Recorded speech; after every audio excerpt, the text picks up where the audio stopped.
Missouri leaned heavily on an efficient running game last season, especially on first down. But I think the Tigers have got to open it up and throw the ball more frequently this season. And I'll explain why coming up right now on Locked On Mizzou.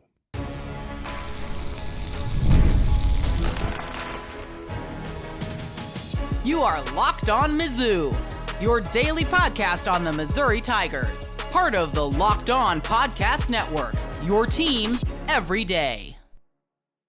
Hey, all you true sons and daughters, I'm John Miller, your Mizzou mafioso and the merchant of Missouri mirth. And on today's program, I want to talk about how this season Eli Drinkwitz pretty clearly, in my opinion, has one of the absolute best staffs in the entire country when you break down all the names, and I will do that later in the program. First, I want to remind you today's episode is brought to you by FanDuel. Make every moment more. As playoffs wind down, the sports stop sporting like we want them to, but this summer, FanDuel is hooking up all customers with a boost or a bonus daily. That's right, there's something for everyone every day, all summer long. Visit FanDuel.com to get started.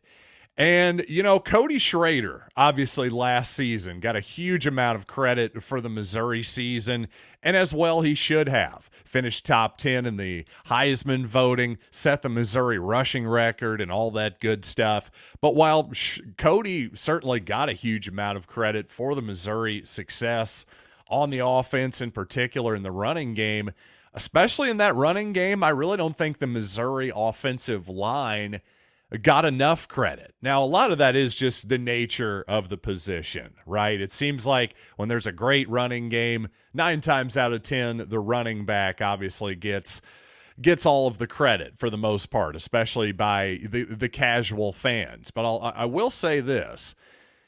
I have some optimism. I really have a lot of optimism that Missouri's running game is going to be just about as good as it was last season, as crazy as that might sound. If you look at Missouri's offensive line statistically, well, you know what? You get the credit. The yards before contact, well, Missouri led the SEC by some metrics in that category. To me, I think that Mizzou needs to learn more on the passing game, however, this season, because so often early downs, you run the football, you get to 2nd and 9, 2nd and 8, you get behind the chains on occasion, and I think especially considering how good Missouri's plethora of options in the passing game this season, Luther Burden, Theo Weiss, Mookie Cooper, of course, Marquise Johnson, who I think is about as obvious of a breakout candidate offensively as maybe there is in the Southeastern Conference. You throw in his fellow true freshman from last season, now also a sophomore, of course, Brett Norfleet at the tight end position, and really Missouri has kind of an embarrassment of riches offensively. And frankly, if the Missouri defense is going to possibly take a step back after having 5 guys drafted into the NFL, well, you might need to put up some more points. And as Ron Jaworski used to always say, you got to put up points through the passing game. And obviously more intermediate production, as I've talked about from time to time here this offseason, would be really good for the Missouri passing game. Brady Cook showed last season he's very efficient at the dink and the chunk. In other words, the short passes near the line of scrimmage and also deep shots downfield, especially off of play action as well. So here's the thing. If Brady Cook were to improve on that intermediate part of the field in passing this season, it wouldn't surprise me whatsoever. I wouldn't count out Brady, especially after what he did, the massive improvement he's made in his time here at Missouri. But perhaps the intermediate part of the field, for whatever reason, just isn't Brady Cook's thing. I think Brett Norfleet is going to help out there. But if that's the case, then I think Missouri should they lean more on the passing game, but specifically, I think they need to learn, lean more on deep shots, because not only because Missouri has tons of speed at the receiver position and elite pass catchers downfield, well, Brady Cook has shown once again he's very good at those types of passes as well. So to me, Missouri needs to throw for dough just a little bit more this season. I think their offense, which was a top 15 quality unit nationally last season, can be top 5, top 10 this season, and part of that to me is throwing the football just a little bit more on those early standard down situations. And when it comes to the future of the quarterback position for the Tigers, obviously Matt Zollers, the 2025 member of the Mizzou recruiting class, well, I'm a huge fan of his, and seemingly everybody else in the recruiting landscape is high on Matt Zollers as well. But of course, in each and every class, your goal is to take one quarterback. I'd say at least one quarterback, but these days that tends to be the trend, especially for high major, big-time programs in the SEC like Missouri. You tend to take one quarterback in each class. So obviously, the shift in focus is to 2026. And as I've talked about with Brian Smith, the scout master here at Locked On, well, that market is moving really quickly because of name, image, and likeness, for one, and secondly, simply because of the demand at the position that is quarterback. There's only a few truly elite guys, so it just seems like each and every year the quarterback market ends up kind of deciding itself earlier and earlier. Of course, Matt Zollers, for example, was one of if not the first, maybe the second member of Missouri's recruiting class in 2025. Obviously, more than a dozen other members of the class have been added since then. But again, at the quarterback position, Brady Hart was the first guy maybe that Missouri reached out to and offered in a serious way for 2026. He ended up signing with Michigan. He was Javen Boggs' teammate down in Cocoa, Florida, by the way. I think a couple of times on the program I said Cocoa Beach, Florida. Well, I was corrected. It's actually Cocoa, not Cocoa Beach, which is about 20 miles away or so. So just a quick clarification there. But regardless, obviously with Brady Hart not signing with Michigan but committing to Michigan, Missouri turned its attention to an NFL legacy, Michael Clayton II, another Florida player, and another name. I've mentioned Michael Clayton II before on the program, but the newest name to watch would be Quinn Murphy out of Texas, another 2026 quarterback. Interestingly, Arkansas has offered both Michael Clayton and Quinn Murphy.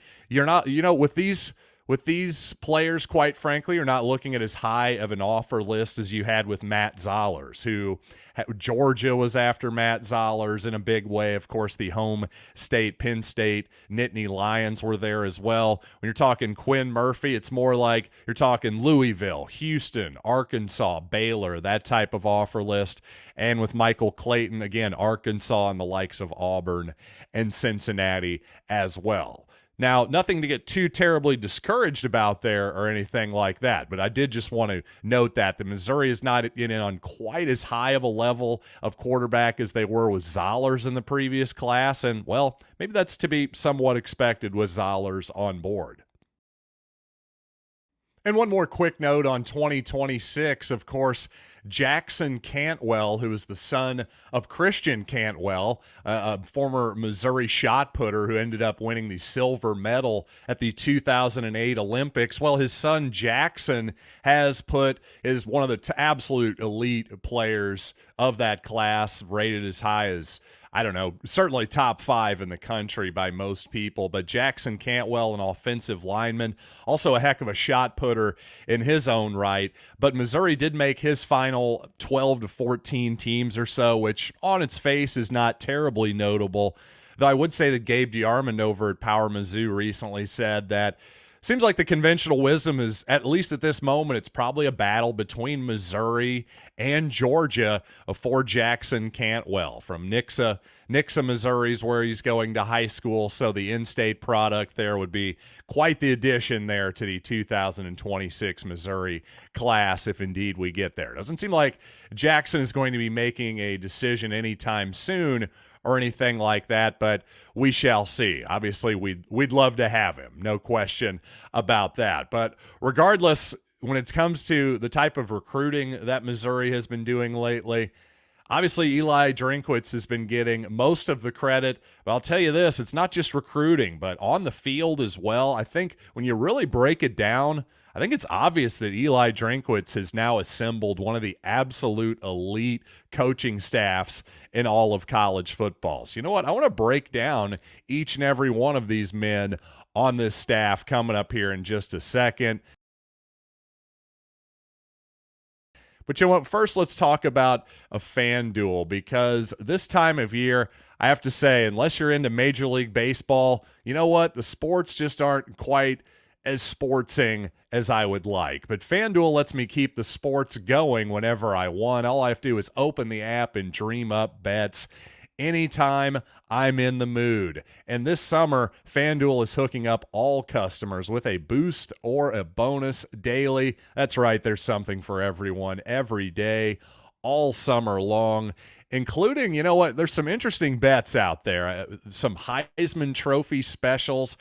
A parlay, a national championship Heisman parlay. For example, Georgia and Carson Beck. In other words, if Georgia wins the title and Carson Beck wins the Heisman, well, you get 19-1 on those odds. And you know what? That's the best odds of any of those combos. I'm not actually recommending a bet here. I just thought it was fairly notable that, it's going to be pretty hard to win the college football playoff, folks. Even if you're an obvious top team like Georgia, maybe you win the SEC, you have the Heisman winner, you're still going to need to win at least 3 games, 4 if you're not in the top of 4 seeds. So just an interesting thing to look at there. Regardless, you got to head over to FanDuel.com and start making the most out of your summer. It's FanDuel, official sports betting partner of Major League Baseball. Thanks for making Locked On Mizzou your first listen every day. For your second listen, check out Locked On Sports Today, a free 24/7 sports streaming channel programmed for you every day to bring you the biggest stories without all of the noise. It's Locked On Sports Today. Can't miss opinions, analysis, and news, streaming 24/7 on YouTube or the free Amazon Fire Channels app, part of the Locked On Podcast Network.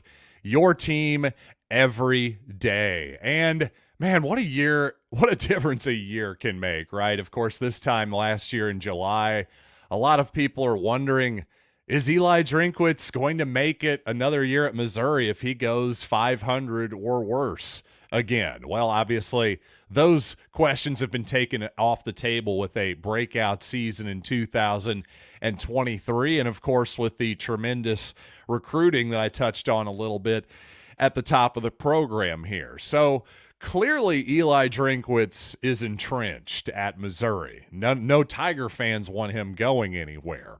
But let's think about the rest of the staff because, well, last year, less focus, I would say, on the assistant coaches because it was all about the head guy. So now we can take a minute to look at the rest of this staff. So to me, in the incomplete pile, I'm going to throw both Corey Batoon and Brian Early, the Missouri edge coach on the defensive line.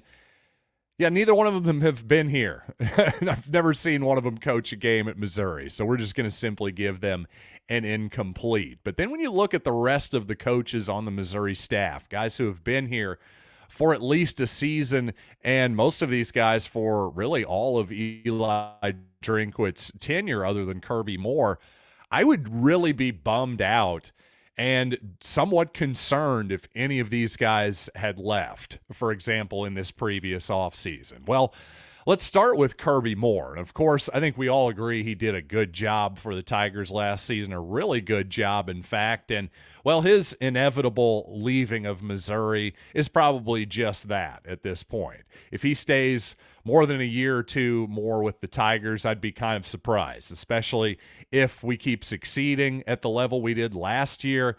he's going to be very much in demand. A young guy, an offensive mind. He could be a head coach in the next couple years or so very, very easily. And in fact, I'd probably put money on that he'll be a head coach somewhere in the next couple seasons or so. So obviously, we're going to have to worry about replacing an offensive coordinator and a play caller once again, Eli Drinkwitz. But the good news is, as we're about to find out here, Eli's done a really good job of identifying and keeping assistant coaches around for the most part, including Al Pogue, who may be the most under-talked about guy on this staff.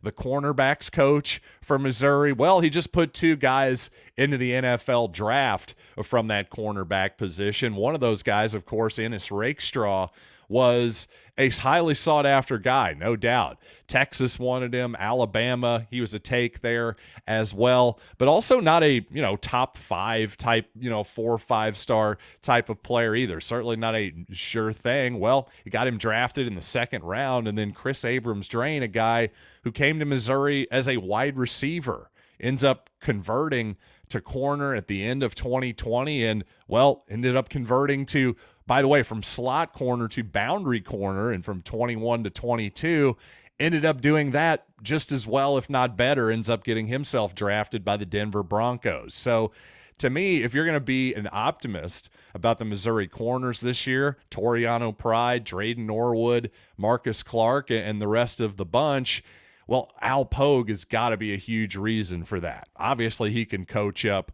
some corners. And you got to say the same thing about Al Davis, Missouri's interior defensive line coach.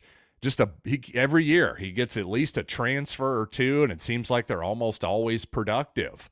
You got to be impressed with what Al Davis has done.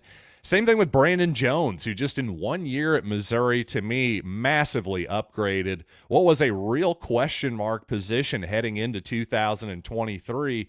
And not only was the Missouri offensive line a reason for the Tigers being good last season, it was just simply a reason for them way over exceeding expectations. Compared, you would go from 22 to 23 was really a pretty night and day difference in that group. Connor Tollison in particular at center just had a massive increase in production, I felt, in 2023 under Brandon Jones. So he deserves a lot of credit there. And he's maybe of all of the assistants, he might be the guy I want to keep around the most. But that's saying a lot, because we still have 3 guys in this tier here that I would be upset to lose, including Curtis Looper, the Missouri running backs coach. Again, Cody Schrader, productive. Tyler Beatty, productive. Larry Roundtree, productive. We're 3 for 3 so far in terms of lead backs. Would you bet against Coach Looper this season?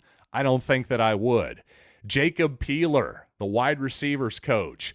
NWO, the nasty wideouts. They are too sweet right now. No question about that. He is one of the best recruiters for the Tigers as well. Not only are Missouri's receivers maybe the strength of the team right now, you could argue, heading into this season, but he's also one of Missouri's best recruiters by all accounts as well. And you can say the same thing about DJ Smith, who is not only a linebackers coach, and Missouri's done quite well at linebacker the last few years, but the Missouri's recruiting coordinator as well. So DJ Smith deserves a tremendous amount of credit, not only for the linebackers, but really the whole team, the whole roster, the whole managing of the roster, finding talent, all that good stuff. DJ Smith certainly has a hand in all of that stuff as well. And really, here's the interesting thing about all of this. I'm putting all of these guys over in a serious way, saying that they're doing a great job, saying that collectively they're as good of a group as I think there is in the country.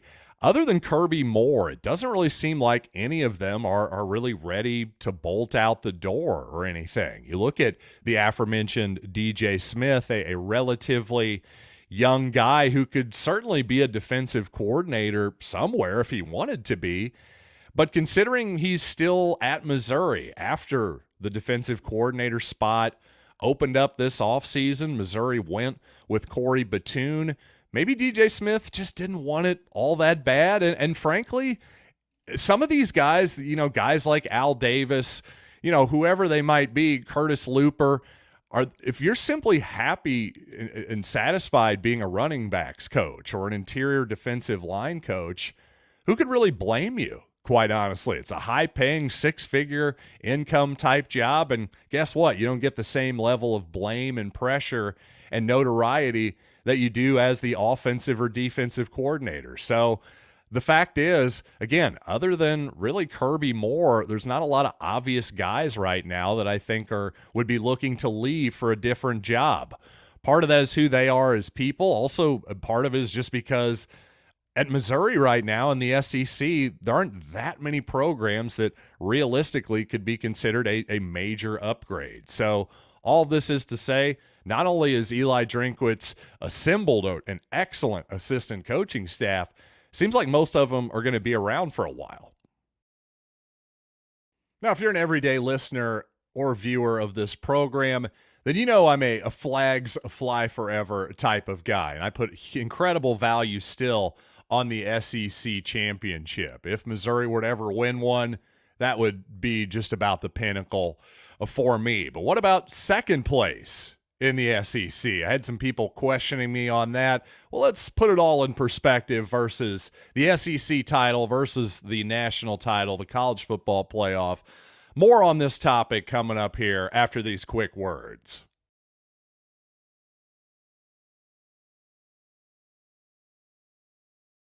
Thanks again for making Locked On Mizzou your first listen every day. And if you are an everyday listener of this program, you know that it got my goat a little bit my ire, at the very least, when it was suggested by some people that, hey, maybe you're better off missing the SEC championship game if you're a big underdog, for instance. Let's say Missouri were a significant underdog to Georgia. Heck, maybe you'd be a better off missing the SEC title game, finishing third versus second, and avoiding that game before the playoff. Well, my whole thing was, hey, an opportunity to win a championship, especially an SEC championship, that's the type of flag that flies forever. It's not quite a national title, but to me, just short of that. It really is. So John Berger, one of my everydayers, he says, question, so if we're 10-2, make the SEC championship game, get blown out by Georgia, let's say,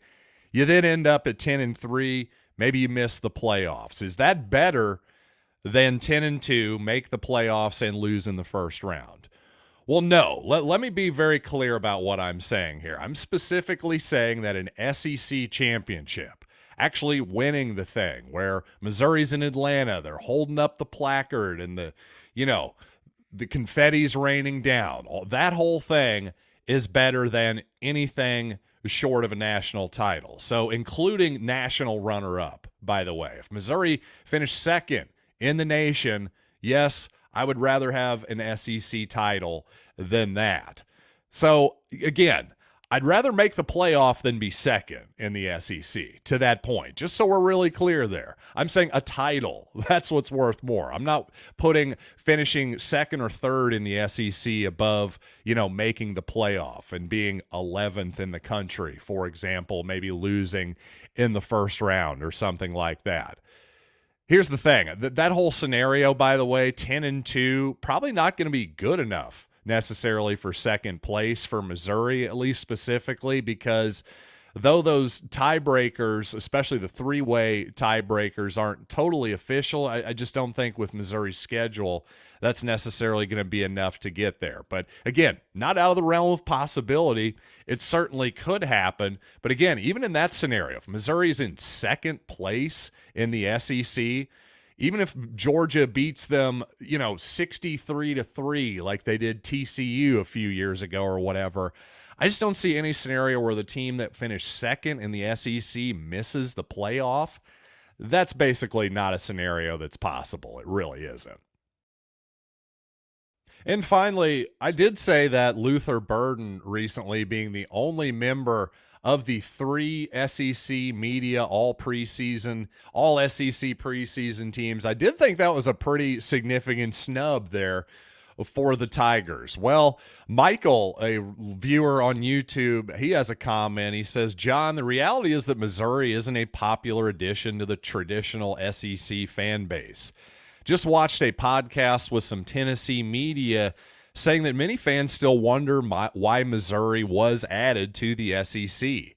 An Ole Miss panel just commented that 3 of the last 4 SEC editions were great, then followed up with the comment, we're not taking a personal shot at Missouri just because it's easy to do, but they are in the Midwest. There are many other examples, but you get the point. Greg Sankey is doing his best to promote Missouri, but if FSU and Clemson eventually enter the SEC, you can bet the campaign will begin to vote Missouri out of the conference. When Greg Sankey goes, Missouri loses its only conference ally. Well, first of all, Michael, thanks for listening as always, but I have to say I would bet basically everything I own that doesn't happen. Missouri is not going to get voted out of the SEC, not while Vanderbilt is still in the conference, by the way. I realize that Vanderbilt is an original member of the conference, and I'm not saying they are or it is going to get voted out. But what I am saying is you look at TV money, you look at who draws more viewers. Is it Missouri or is it Vanderbilt? Well, frankly, it's not even close.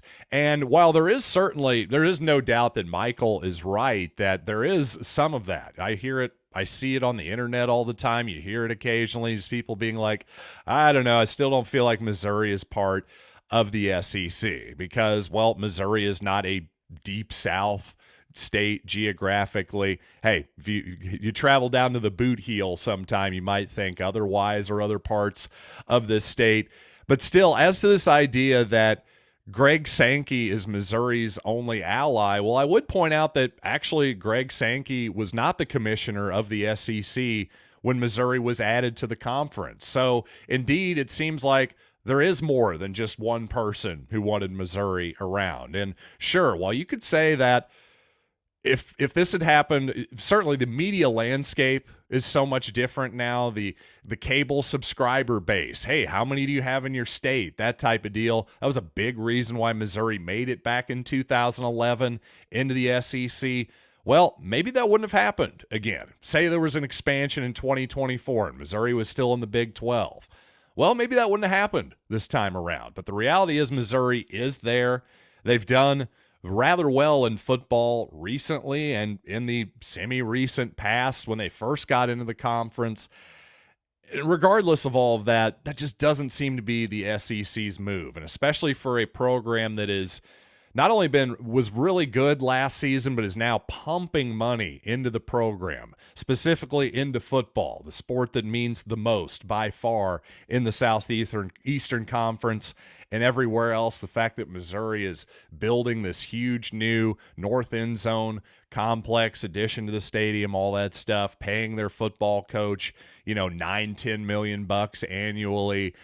This is a real program that is trying its absolute best to be one of the upper echelon programs in the conference. Whether they ultimately get there and remain there, we'll have to see. But the idea that, they're just ready to punt them out of the league for Clemson and Florida State when you already have a team in Florida, when you already have a team in South Carolina, that doesn't make a ton of sense to me. Again, I'm not saying that maybe one day there are more additions to the Southeastern Conference, and it could be the Seminoles and the Clemson Tigers, but it's not going to be at Missouri's expense. I think we can put those concerns to bed. Honestly, I wouldn't worry about that whatsoever. Again, I would bet a significant chunk of my life savings that is absolutely not going to happen. So sleep well, Missouri fans, knowing that you're going to be in the SEC for life. So until next time, I am John Miller, and thanks as always for listening to Locked